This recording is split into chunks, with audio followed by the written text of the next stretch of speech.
আসসালামু আলাইকুম। আশা করি আল্লাহর অশেষ রহমতে সবাই ভালো আছেন।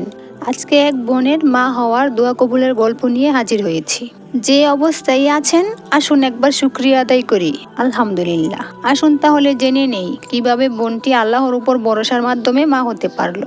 আপনারা চাইলে আপনাদের দোয়া কবুলের গল্প আমার চ্যানেলে শেয়ার করতে পারেন। ডিসক্রিপশনে ইমেল আইডি দেওয়া আছে। এক বোন লিখেছেন, আমার বিয়ের 2 বছর পরও আমার সন্তান হয়নি। অনেকে অনেক কথাই বলতো। একদিন তো একজন বলেই ফেললো আমি বন্ধ্যা। সেই দিন আমি সাথে সাথে জায়নামাজে বসে আল্লাহর কাছে অনেক কান্নাকাটি করলাম, মনের সব কষ্ট প্রকাশ করলাম।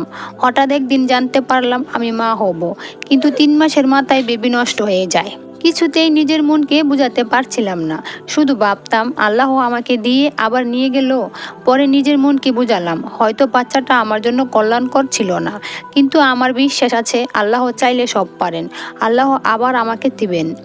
অনেক চেষ্টার পরও যখন আর মা হতে পারলাম না, তখন শুধু নামাজে বসে চোখের পানি ফেলতাম আর উপরের দিকে তাকিয়ে আঁচল বিছিয়ে দিতাম।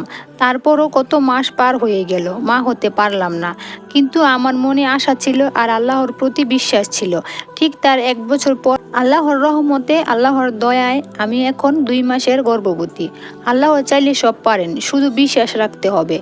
মোনাজাতে ফেলা চোখের পানি আল্লাহ ফিরিয়ে দেন না, একদিন না একদিন কবুল হবেই। ধৈর্য ধরুন, আল্লাহ উত্তম বিচারক। প্রিয় দর্শক, মনে রাখবেন আমল বা দোয়া যাই করেন আল্লাহর উপর সবসময় তাওয়াক্কুল করতে হবে, তাহলে তাড়াতাড়ি ফল পাবেন ইনশাআল্লাহ।